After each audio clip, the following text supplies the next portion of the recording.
Hey everybody, welcome back. I hope that guidelines, expectations, and requirement video helped out. At the very most, it made you a little less nervous about what you're up against here in paper one. So what I'm going to do here is I'm going to break down a little bit of the Frederick Douglass reading.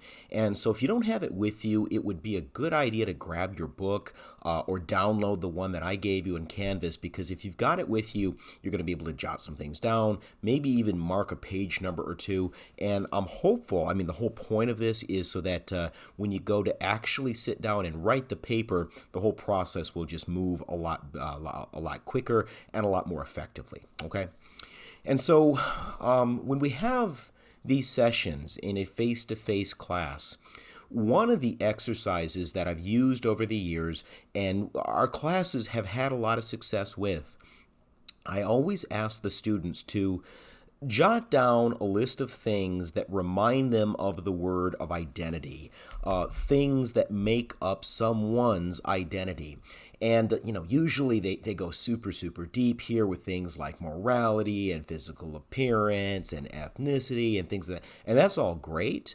And then I ask them, you need to simplify this. What I'm asking you to do is to kind of think about things that you'd see on your driver's license. That's really what I'm asking you here, okay?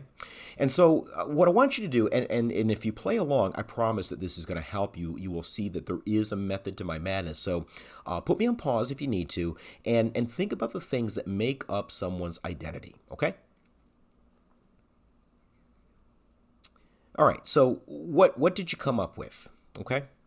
My guess is there's a lot of things like name, and think about exactly who it is that gives you your name, and think deeply about how the giving of names proceeds, okay?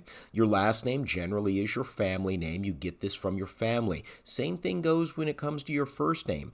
Those of you that have kids will get this, but my wife and I put an awful lot of time into the naming of our two children. So there's a lot of effort that goes in there, and it comes from your family. Family is important when it comes to making up your identity. Your birth date. I don't know if anybody jotted that down, but that's a big one there, because you can't know how old you are unless you have a roundabout idea of when you were born. Same thing goes when it comes to the place of your birth. All of these things are really, really important when it comes to making up someone's core identity. Now ask yourself something else. How many of these questions would Frederick Douglass be able to answer?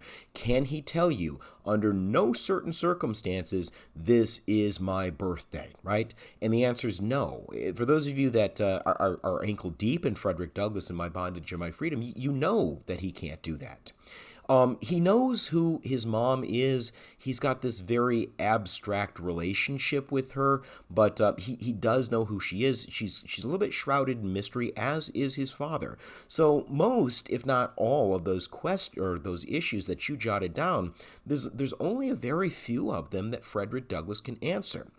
Now, I want to show you what I mean, and the point of this is to get at what Douglass believes to be the victimization process when it comes to slaves. How does slavery victimize the slave? That's ultimately what he's doing here in this book, My Bondage and My Freedom, and that's the essence of the question for paper one.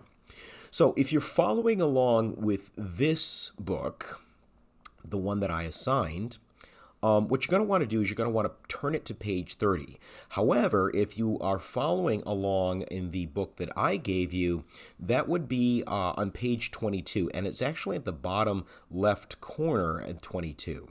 If you're following along in a book that is neither the one that I assigned nor is it the Canvas one, I am in chapter 1, okay? So you can narrow it down that way. I want us to read together that paragraph there that starts out, "The reader will pardon." Do you see where that is, right? The reader will pardon. The reader will pardon so much about the place of my birth on the score that it is always a fact of some importance to know where a man is born, if indeed it be important to know anything about him. In regard to the time of my birth, I cannot be as definite as I have been respecting the place, nor indeed can I impart much knowledge concerning my parents. Genealogical trees do not flourish amongst the slaves. Now, it's kind of important that you ask yourself, why is he telling you this? Because if you do, you're going to move closer and closer into engaging his ideas when it comes to the victimization of slaves. Okay? Now, there's another part of the book that I want us to discuss, and if you're following along in the one that I assigned, that would be on page 32. So turn that over to page 32. If you were following along with the one on Canvas, go to page 24. Now, this one's going to be a little bit more difficult to find, but it's right there in the middle of the page, and it's called, or it starts out, it's a sentence that starts out, the practice of separating children. Again, you might need to put me on pause for this one because it's not as identifiable as the last paragraph. This is in the middle of the paragraph, and it starts out, the practice of separating. The practice of separating children from their mother and hiring the latter out at distances too great to admit their meeting, except at long intervals, is a marked feature of the cruelty and barbarity of the slave system. But it is in harmony with the grand aim of slavery, which always and everywhere is to reduce man to a level with the brute. It is a successful method of obliterating from the mind and heart of the slave all just ideas of the sacredness of the family as an institution. Okay? Once again, if we were having this conversation face to face in a classroom, I would ask you, what do you think the purpose of this is? Why do you think it's so important to separate slave children from their mothers as early as possible? What do you think they're doing with it when it comes to that? And usually there's a low rumble. Every once in a while, someone's brave enough to take a stab at this. But I always like to take this back to a very clinical term that medical doctors use. It's called skin to skin, right? If you have children, this might make a little bit more sense to you. But if you ask yourself, what's one of the first things that a doctor does upon delivering that child? They clean them up a little bit, and then they put her right on mom's chest. It's known as skin to skin, because what they're trying to do is establish that bond between mom and baby, okay? At the end of the day, whether we like it or not, we're animals, and that scent, the scent of the mother, is comforting to the baby. It's natural. And even Western medicine, with all of our science and all of our technology and all of our medical breakthroughs, we still go to this very natural method when it comes to establishing this bond between mothers and their children. So now we need to flip the coin and ask ourselves, what do you think that the slave owners are trying to accomplish by splitting that bond? Now, I'm going to fast forward a little bit here. I think what they're trying to do is get the slave to think of himself as something less than human. It's a dehumanization process. And I believe that's really where Douglas is taking this when he says the victimization of slaves through slavery is actually a dehumanizing process. Yes, whippings and beatings and making people work with no money. Yes, those are all really, really terrible things. But the bottom line is, slavery is a dehumanizing process. Now keep in mind, everybody, part of your job is to bring in information, other information that we've talked about in this class leading up to this point, okay? One thing that this specific example, it always reminds me of, do you remember talking about the Spanish conquistadors? And do you remember how I told you that in New Spain, when we were talking about European colonization, along with the conquistadors, the other people that are coming over would be those Franciscan monks. And if you recall, what the Franciscans were trying to do was to convert the indigenous peoples of the Americas to Catholicism. That may or may not have been a sinister plan, but the Spanish government sure sees some utility, some usefulness with all of this, because what they're able to do, if you're able to replace the indigenous religion with the Spanish religion, Catholicism, you're one step closer to getting that Native American to kind of embracing a Spanish identity. You're getting him to think of himself, herself, as Spanish, not necessarily resisting somebody who's invading, when I tell you to go out there and plow the fields and break your back in the burning hot sun, I'm not doing it because I'm exploiting you and terrorizing your people. I'm doing it because we're both Spanish and we're both here to make Spain pleasing in the eyes of our Creator. Okay? It's mind manipulation. And I really think that that's what's going on here with Frederick Douglass as far as separating children as early as they possibly can and as effectively as they possibly can. If everyone around you knows their date of birth and knows who their parents are and has a working relationship with their mother and you just simply don't, you're going to internalize that. And you're going to begin to kind of think of yourself as less than everybody else. And I believe that's the point.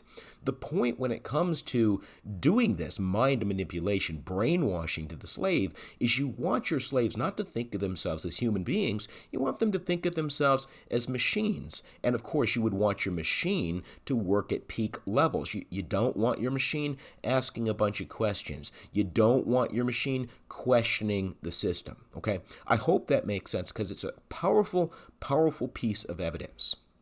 Now, speaking of evidence, one more example from Frederick Douglass to see, just for our purposes, just for our own purposes, to see how well this is actually working. So this is going to be in Chapter 2, and the good news here is this one's a lot easier to find than the last segment. But if you're using the online Canvas version of the book, I want you to open it up to page 31. Once again, this is in Chapter 2, and it's several paragraphs deep, but if you're using the one that I gave you, this is on page 31, bottom left corner, a paragraph that starts out, "Grandmother pointed out my brother." Do you see that? Grandmother pointed out my brother. We're going to read that paragraph there together. "Grandmother pointed out my brother Perry, my sister Sarah, and my sister Eliza, who stood in the group. I had never seen my brother nor my sisters before, and though I had sometimes heard of them and felt a curious interest in them, I really did not understand what they were to me or I to them. We were brothers and sisters, but what of that? Why should they be attached to me? Or I to them? Brothers and sisters we were by blood, but slavery had made us strangers." Now, people always ask me, do I need quotes in my paper? And I always tell them, well, it's your paper, so you need to decide for yourself. And I'm not trying to be funny or stupid or anything like that, but you can get a lot of mileage out of that last line. Brothers and sisters we were by blood, but slavery made us strangers. There's an awful lot of mileage that you can drain out of that one. Because that mind manipulation is working. It's working. And not only is it working, it's working on a guy that's as smart as Frederick Douglass. I think we agree that this is a pretty dense book. He drops $10 words like he's handing out candy. He's a really, really smart guy. And he's got this odd feeling when he's being introduced to his brothers and his sisters.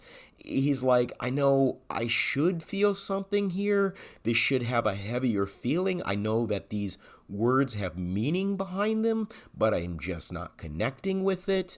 I don't know if you've graduated high school. When you graduate from college, you might get this feeling as well. I really felt it was going to feel differently than what it's feeling. I know I should be feeling like this way or that way, but I'm not. For whatever reason, I'm not. And I think that that's an experience that's very similar to what he's going through there. And it's because slavery's working. When you get that slave to be, to internalize all of this and to think of himself, herself, as less than human, as not really having any connection to their family members, as not really having anything in common with the rest of humanity when it comes to dates of birth or where you were born or whatever it is that you're talking about, that's a very effective way of separating the slave from self. So it's working. Now, those were 3 examples from Frederick Douglass, 1 example from our background material, from my lectures. Let's go with 1 more. Now, the great news about this last little example from our class is you can find this either in the readings or you can find it in our lecture.